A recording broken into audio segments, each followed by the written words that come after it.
You said that, I mean, as a Queen fan, you have like a very wide range of styles that you want to cover. You just performed a Seal cover that you've done back then with Talisman. With Talisman.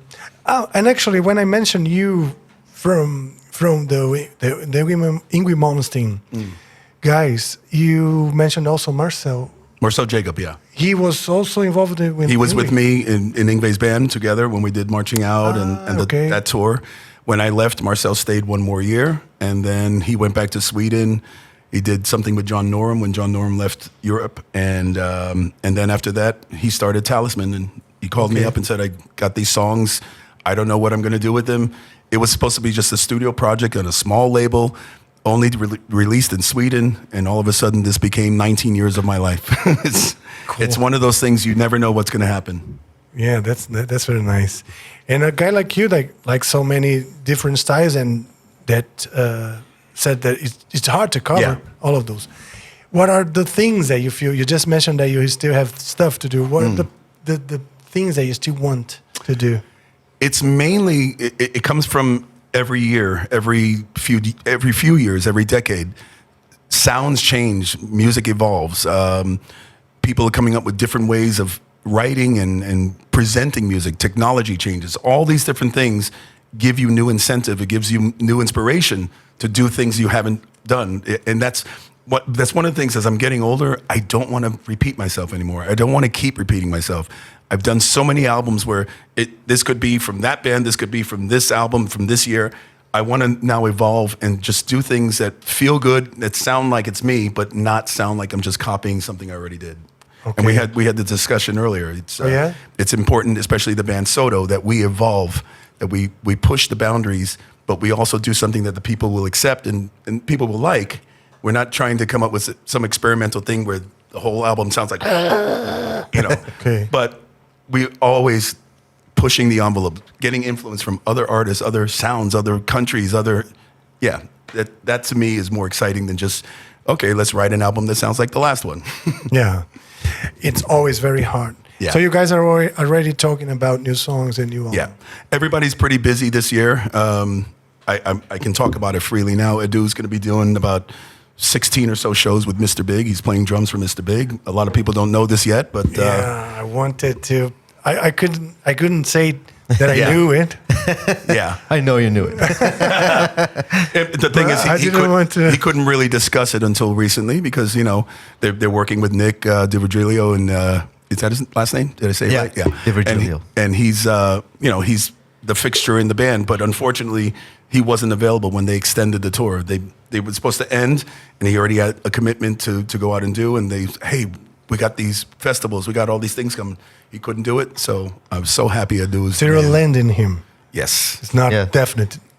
It's not. He's coming back. He's coming back. Yeah, he's gonna finish. He's gonna finish the run with them because when they're done with Nick, then it's truly done. Okay. Yeah. It's their last tour ever. Yeah. Oh yeah. Yeah, they're finishing. Yeah. Okay. Oh, okay. So yeah. First of all, congratulations. Thank you. I mean, I think it's perfect choice for the band. They have the new SPEKTRA album coming out. I'm all over the world doing my stuff. I'm going back to Indonesia, I think. I've got all kinds of things going. So we're slowly going to start convening and getting songs and start. We don't want to rush this album. This album is really important because the first three kind of planted the seed, but they didn't really explode for us. If we want an album to explode, we really got to take our time and really focus. Yeah, what we were talking about earlier. Put that laser focus, not just say, okay, oh, that's a cool song, let's keep it and move on to the next. No, we're going to really hone in and do things the way they did it back in the day, where you really take the time, and if it's not right, you go back and tweak it until it is. Yeah, I mean, to have an album of 10 exceptional songs, you need 40 songs. True. You need at least 40 songs you can extract the 10 exceptional ones. And it's happened many times in the past. I've had 3 songs, pretty good songs. I don't know if we can keep them, but I like this part, and this part, and it makes one great song. So it's happened in the past. And then you put them You can merge them together, and the 3 ideas, the verse from this one, maybe the chorus from that, and maybe this solo section, whatever. And you never know what comes from other songs that don't work, you know? Yeah, I mean, our title song, Cycles of Pain, for this newest one, it's got bits of different songs that we put together. Oh, okay. Songs that weren't working perfectly, but okay, this is fine, and then we put all together. It became a nice ballad. Great. It happens sometime, but it's important, I believe, to go old-fashioned way, sitting down. Yeah. I mean, spending a few days together. We didn't really go that route with the first few albums. We got, okay, who's got songs? We put them together. Okay, we have 11, 12 songs. Okay, that's the album. We have the distance. Yeah, because we're here. Yeah, no. He's in LA. Jorge's in Spain. So we can't be together to write songs. So we gotta exchange riffs or songs or ideas, talk about it. But I think we're talking about maybe once we have a lot of stuff to choose from, before we decide what's going to be recorded, then let's get together and not only, just record everything, but really craft and really fine tune everything together so that it becomes a work of art. That doing it that way, I think. And during the 3 previous ones, you guys had some time for pre-production, or you started recording the drums right on?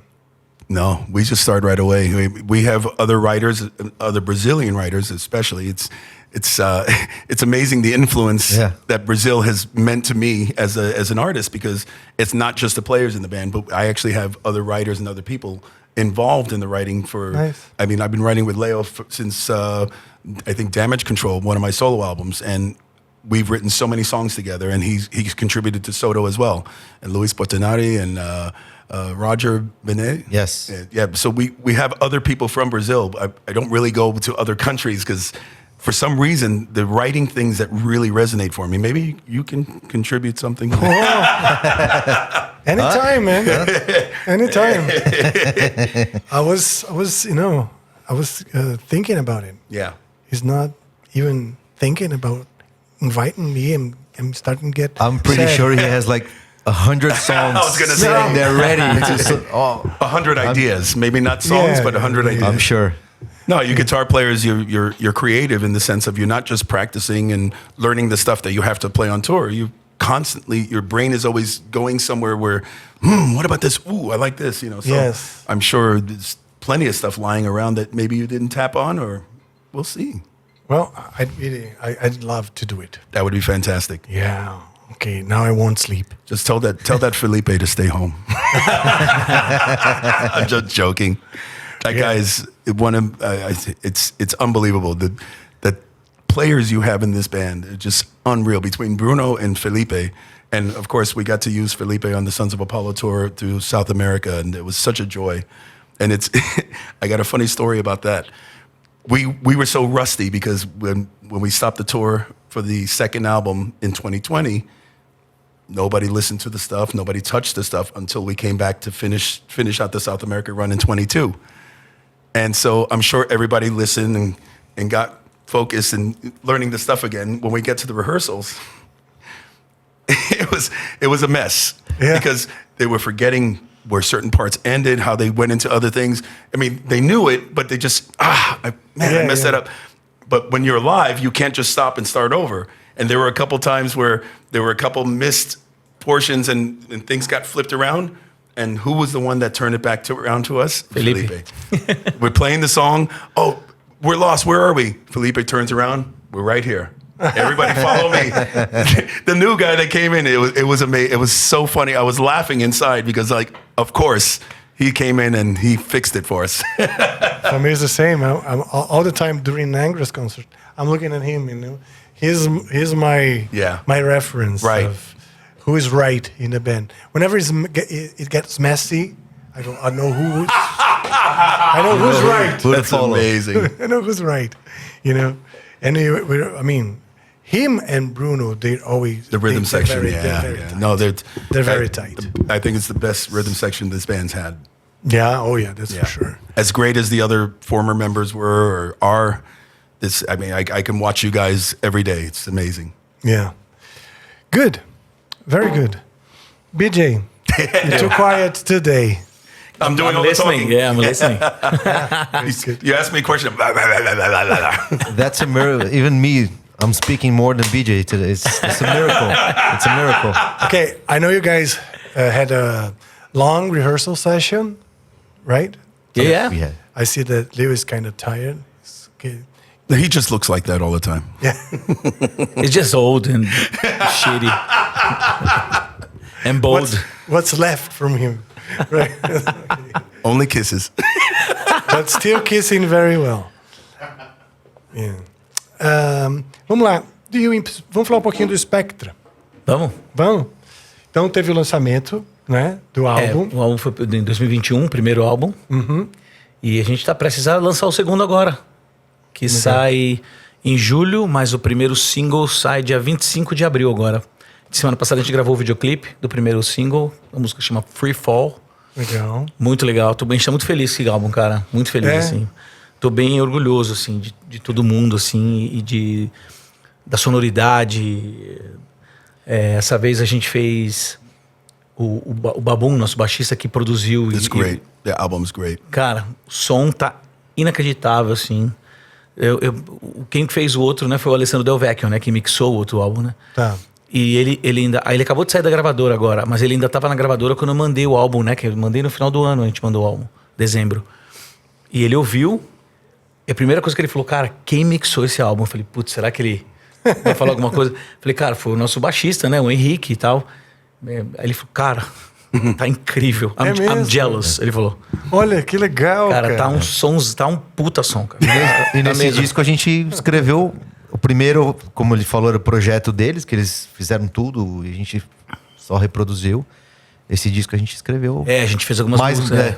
Fizemos metade do álbum. Metade do álbum a gente escreveu. Que legal. E veio coisa da gravadora, inclusive, que é uma coisa que eles... É comum na Frontiers, né? Eles têm já... Eles têm uma espécie de som que eles...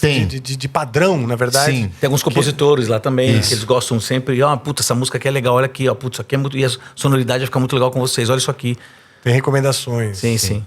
Tá. Mas agora eles já, vamos dizer, confiam que vocês podem fazer... trazer... Pô, que vocês são grandes compositores, né? Todos aqui. E que bom, né? Que eles estão confiando. Sim, e pô, a gente tá bem feliz, cara, com esse segundo álbum. As pessoas me perguntam, eu falo, cara, eu tô gostando mais desse do que do primeiro. Cara, não é possível. Puta, sei lá, talvez seja o momento, mas eu tô gostando muito desse álbum. Assim, que bom. Tô muito feliz com a sonoridade de tudo, com todo... Com mais que eu admiro esses caras tocando, né? Cada vez mais eu me surpreendo com as coisas que eles fazem. Eu sou muito difícil de me gostar cantando, né? Eu gravo, ouço, depois falo, pô, ficou legal, depois eu vou ouvindo mais, mas podia ter feito isso aqui ali, podia ter feito não sei o quê. Essa vez não, cara, eu ouço e falo, cara, ficou legal, gostei. Eu tô mais feliz. E pra mim é difícil, cara. Eu sou perfeccionista, insuportável, mas... BJ is saying that he's never 100% happy with his recordings. I know that. What about feeling. you? Never. You get At some point, I mean, at some point you have to walk away from it because you're never satisfied. I could spend years on just one song because I don't like the way I sang that. And you years later you listen back, why did I sing that? I should have sang that. Yes. But that's what live is for. This is where you have to separate the studio from live. And this is another important lesson I learned from Freddie Mercury. He didn't sing live the way he did on the records. And Queen they didn't play the songs live. There was only 4 guys. In the studio, it sounds like there's 80. Yes. All the choirs and all these instrumentations and everything. So you have to separate yourself from the studio and the live performance. And then when you get to that, there's so many things even today at the rehearsal place. They're so used to the studio versions, and then I'm doing variations. It makes you go, oh, you look up because you're not expecting a little change or a little flip on something. That's the time you can actually change something that you wish you had done back then. Oh, see. But at some point, you have to walk away from it. It's impossible to be 100% happy with the things that you do because you're always feeling you can do better. Yeah. When is it coming out, the new Spectra? July. I think, dia 7 ou dia 11, cara, agora esqueci. É dia 7 ou dia 11. But the first single is 2 days before Summer Breeze, right? Yes, 25th, yeah. Okay. 25 de abril. Spectra is performing at Summer Breeze? Not anymore. Not anymore. Because he was supposed to, isn't he? Politics. Politics? Eu cancelei. Sério? É. Algum babado louco pra gente contar aqui? Cara, It's because Leo, his hands hurt. It's too much playing.